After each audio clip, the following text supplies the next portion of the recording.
ഖൈറു ദുആഇ ദുആഉ യൗമി അറഫ. പ്രാർത്ഥനകളിൽ വെച്ച് ഏറ്റവും ഉത്തമമായ പ്രാർത്ഥന നിലകൊള്ളുന്നത് അറഫ ദിവസത്തിലാണ്. അറഫയുടെ നോമ്പെടുത്തുകൊണ്ട് ഇരു കരങ്ങളും പടച്ചറബിനോട് ഉയർത്തിക്കൊണ്ട് തേടുന്ന പ്രാർത്ഥനയ്ക്ക് ഉത്തരമുണ്ട് എന്ന് പ്രവാചകൻ നബി മുഹമ്മദ് മുസ്തഫ സല്ലല്ലാഹു അലൈഹി വസല്ലമ തങ്ങൾ പഠിപ്പിച്ചു തരികയാണ്. ഇങ്ങനെ വിവിധങ്ങളായ മഹത്വങ്ങൾ, പവിത്രതകൾ യൗമ അറഫയ്ക്ക് നിലകൊള്ളുന്നുണ്ട്. പ്രിയപ്പെട്ടവരെ, നമ്മൾ നാളെയും കഴിഞ്ഞ് ഞായറാഴ്ച കടന്നു വരുമ്പോൾ ആ ഞായറാഴ്ച ദിവസമാണ് ഈ അറഫ ദിവസം എന്ന് പറയുന്ന ഉത്തമമായ ദിവസം നിലകൊള്ളുന്നത്. അല്ലാഹു റബ്ബ് സുബ്ഹാനഹു വ തആല നോമ്പെടുക്കുവാനും പ്രാർത്ഥനകൾ നിർവഹിക്കുവാനും ഒക്കെ തൗഫീഖ് നൽകുമാറാകട്ടെ.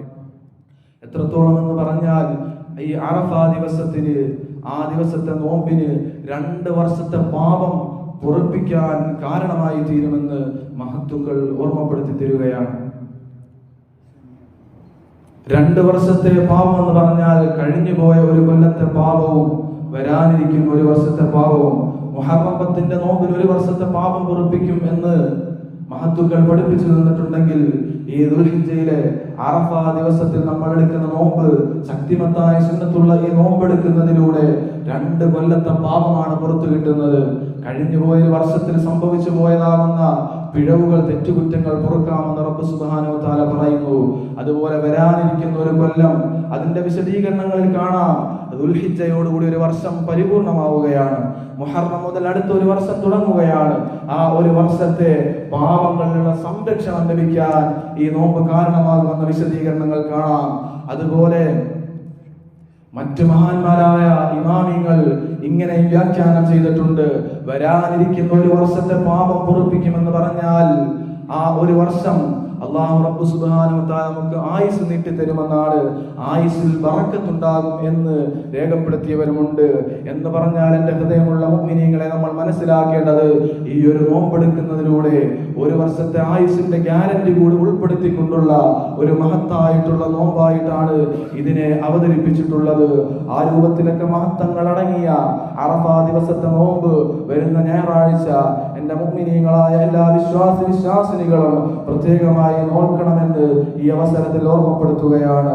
അതുപോലെ അറഫ ദിവസത്തിൽ ഒരുപാട് സന്ദേശങ്ങൾ അവിടുന്ന് നബി സല്ലല്ലാഹു അലൈഹി വസല്ലമ തങ്ങൾ ഈ ലോകത്തോട് പകർന്നു തന്നിട്ടുണ്ട്. മനുഷ്യാവകാശ പ്രഖ്യാപനം ഈ ലോകത്ത് UN നടപ്പിലാക്കിയപ്പോൾ ആ മനുഷ്യാവകാശ കമ്മീഷനിലൂടെ നടപ്പിലാക്കിയ പദ്ധതികളൊക്കെ എത്രയോ നൂറ്റാണ്ടുകൾക്ക് മുമ്പ് അറഫ സംഗമത്തിൽ വെച്ചുള്ള പ്രഭാഷണത്തിലൂടെ ആദരവായ സയ്യിദുനാ മുഹമ്മദ് മുസ്തഫ സല്ലല്ലാഹു അലൈഹി വസല്ലമ തങ്ങൾ പഠിപ്പിച്ചു തരികയാണ്. ആദരവായ മുത്തുനബി സല്ലല്ലാഹു അലൈഹി വസല്ലമ തങ്ങൾ അവിടുന്ന് മനുഷ്യാവകാശം പഠിപ്പിച്ചു തന്ന വലിയ നേതാവാണ്. അതിനവിടുന്ന് തെരഞ്ഞെടുത്ത ഭൂമി മക്കയാണ്. അവിടുന്ന് തെരഞ്ഞെടുത്ത മാസം ദുൽഹിജ്ജയാണ്. തെരഞ്ഞെടുത്ത ദിവസം യൗമ അറഫയാണ്. ഇതൊക്കെ നിലകൊള്ളുന്ന പവിത്രമാക്കപ്പെട്ടതാകുന്ന ഒരു മാസത്തിലാണ് നമ്മളിപ്പോൾ നിലകൊള്ളുന്നത്. വിശുദ്ധമാക്കപ്പെട്ട ഖുർആൻ മനുഷ്യന്മാരുടെ ബഹുമാനത്തെക്കുറിച്ചും ആദരവിനെ കുറിച്ചും ഓർമ്മപ്പെടുത്തിയ അധ്യാപനങ്ങൾ നമുക്ക് കാണാം. ഓർമ്മപ്പെടുത്തുകയാണ്, യാ അയ്യുഹൻ നാസ് ഇന്നാ ഖലഖനാകും മിൻ ദക്കരിൻ വഉൻസാ വജഅൽനാകും ശുഊബൻ വഖബാഇല ലിതആറഫു ഇന്ന അക്രമകും ഇൻദല്ലാഹി അത്ഖാകും. ജനങ്ങളോട് അഭിസംബോധന നടത്തിക്കൊണ്ട് ഖുർആൻ പറയുകയാണ്, മനുഷ്യന്മാര് മഹത്തുക്കളാണ്, തഖ്വയുള്ളവർ അതിൽ ഏറ്റവും ഉത്തമന്മാരാണ്. അതുപോലെ എന്തിനു വേണ്ടിയാണ്, ഏത് രൂപത്തിൽ ഇത്തരത്തിൽ മനുഷ്യന്മാരെ പടച്ചതിന്റെ പരാമർശങ്ങളെ കുറിച്ച് ഖുർആൻ ഓർമ്മപ്പെടുത്തുന്നു. ഓ മനുഷ്യരേ, ഇന്നാ ഖലഖനാകും മിൻ ദക്കരിൻ വഉൻസാ, തീർച്ചയായിട്ടും നാം നിങ്ങളെ പുരുഷനിൽ നിന്നും സ്ത്രീയിൽ നിന്നും പടയ്ക്കുകയാണ്. ആദം നബി അലൈഹി സ്വലാത്തു വസ്സലാം ആകുന്ന മണ്ണാല് പടയ്ക്കപ്പെട്ട ആദമിൽ നിന്ന് ഹവ്വാ ബിബി റളിയല്ലാഹു തആല അൻഹയാകുന്ന സ്ത്രീയിൽ നിന്ന് ലോകത്തെ മനുഷ്യന്മാരെ പടച്ച റബ്ബ് സംവിധാനിക്കുകയാണ്. പുരുഷനിൽ നിന്നും ആണിൽ നിന്നുമായിട്ട് നാം നിങ്ങളെ പടച്ചിരിക്കുകയാണ്. ذكر وأنثى وجعلناكم شعوبا وقبائل لتعارفوا. എന്നിട്ടോ വിവിധ ഗോത്രങ്ങളായിട്ട് വിവിധ വിഭാഗങ്ങളായിട്ട് റബ്ബ് സുബ്ഹാനഹു വ തആല എന്തിനു വേണ്ടിയാണ് ഈ രൂപത്തിൽ മനുഷ്യന്മാരെ ഈ വിവിധ രൂപത്തിൽ ഇനം തിരിച്ചതെന്നറിയുമോ? വ്യത്യസ്തമാകുന്ന ഗോത്രങ്ങളാക്കിയ വ്യത്യസ്തമായിട്ടുള്ള വംശങ്ങളാക്കിയ പുരുഷനിൽ നിന്നും സ്ത്രീയിൽ നിന്നുമായി നാം നിങ്ങളെ പടച്ചു. ഇതൊക്കെ നിങ്ങൾ പരസ്പരം മനസ്സിലാക്കുന്നതിന് വേണ്ടിയാണ്, പരസ്പരം തിരിച്ചറിയുന്നതിന് വേണ്ടിയാ. ഇന്ന അക്രമക്കും ഇൻദല്ലാഹി അത്ഖാകും. എന്നാൽ പുരുഷന് സ്ത്രീയെക്കാൾ പടച്ചറപ്പിന്റെ അടുക്കൽ സ്ഥാനമുണ്ടോ? വെളുത്തവന് കറുത്തവനേക്കാൾ സ്ഥാനമുണ്ടോ?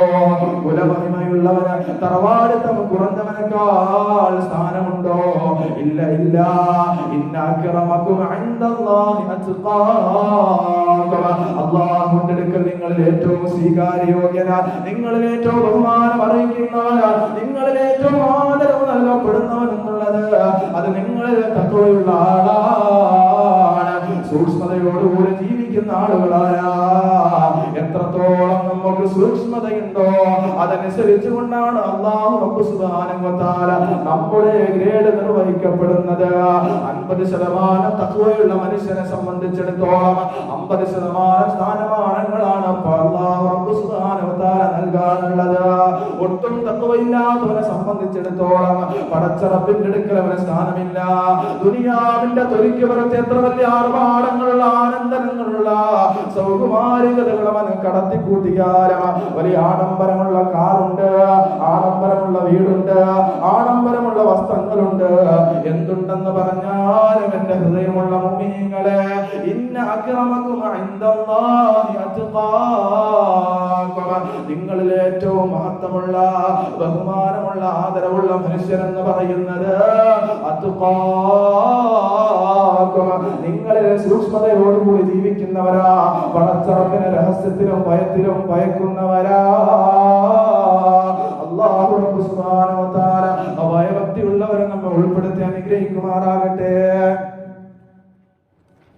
ഇതാണ് മാനവികമായിട്ടുള്ള മഹിതമായിട്ടുള്ള ദർശനങ്ങൾ അല്ലാഹു റബ്ബ് സുബ്ഹാനഹു വ തആല ഓർമ്മപ്പെടുത്തുന്നത്. മാനവികമായ മൂല്യങ്ങളെ അല്ലാഹു റബ്ബ് സുബ്ഹാനഹു വ തആല കണക്കാക്കുന്നത് തഖ്വയുടെ തട്ടിലൂടെയാണ്, അല്ലാതെ ആണെന്നോ പെണ്ണെന്നോ എന്ന കണക്കിലൂടെയല്ല, ഗോത്രവർഗത്തിന്റെ കണക്കിലൂടെയല്ല, അതുപോലെ തൊലി നിറത്തിന്റെ കണക്കിലൂടെയല്ല. ഇങ്ങനെ ഭൗതികമായിട്ടുള്ള പലതരത്തിലുള്ളതാകുന്ന തുലാസിലൂടെയും പടച്ചറപ്പ് അളന്നു നോക്കുന്നില്ല. മറിച്ച് തഖ്വയുടെ അടിസ്ഥാനത്തിൽ മാത്രമാണ് റബ്ബ് സുബ്ഹാനഹു വ തആല ബഹുമാനമുള്ളവരെയും ആദരവുള്ളവരെയും അളന്നു നോക്കുന്നത്. അതുകൊണ്ടാണ് ഈ മാനവിക മൂല്യങ്ങളെ അള്ളാഹുവിന്റെ ഹബീബായ മുത്തുനബി തങ്ങൾ ലോകത്തോട് പഠിപ്പിച്ചു തന്നത്. അതിന് അറഫാ ദിവസത്തെ സെലക്ട് ചെയ്തു. എന്നിട്ട് ഒരുപാട് മാനവിക മൂല്യങ്ങൾ അധ്യാപനങ്ങൾ ലോകത്തോട് പഠിപ്പിച്ചു തന്നു. അവിടുത്തെ പ്രഭാഷണത്തിന്റെ ചില ശകലങ്ങൾ മാത്രം ഓർമ്മപ്പെടുത്തിക്കൊണ്ട് അവസാനിപ്പിക്കുകയാ. ആദരവായ മുത്തുനബി തങ്ങൾ ഓർമ്മപ്പെടുത്തുകയാണ്, ഇന്നല്ലാഹ ഹറമ അലൈക്കും ദിമാഅക്കും വഅംവാലക്കും വഅഅറാദക്കും കഹുറുമതി യൗമിക്കും ഹാദാ ഫീ ശഹരിക്കും ഹാദാ ഫീ ബലദിക്കും ഹാദാ. നിങ്ങളുടെ മേൽ നിഷിദ്ധമാക്കപ്പെട്ടിരിക്കുകയാണ്. ദിമാഅക്കും നിങ്ങളുടെ രക്തമുണ്ടല്ലോ, വഅംവാലക്കും നിങ്ങളുടെ സമ്പത്തുണ്ടല്ലോ, വഅറാദക്കും നിങ്ങളുടെ അഭിമാനമുണ്ടല്ലോ. ഏറ്റവും മൂല്യം കൽപ്പിക്കുന്ന മനുഷ്യരാശി മൂല്യം കൽപ്പിക്കുന്ന മൂന്നെണ്ണമാണല്ലോ. അവന്റെ രക്തമുണ്ടല്ലോ, സമ്പാദ്യമുണ്ടല്ലോ, അഭിമാനമുണ്ടല്ലോ. ഈ മൂന്ന് കാര്യങ്ങളെ നിങ്ങളുടെ മേലെ നിഷിദ്ധമാക്കിയിരിക്കുന്നെന്ന് പറഞ്ഞാൽ അത് പരസ്പരം പിച്ച് ചീന്താൻ പാടില്ല. ഒരാളെയും അനാവശ്യമായി കൊലപ്പെടുത്താൻ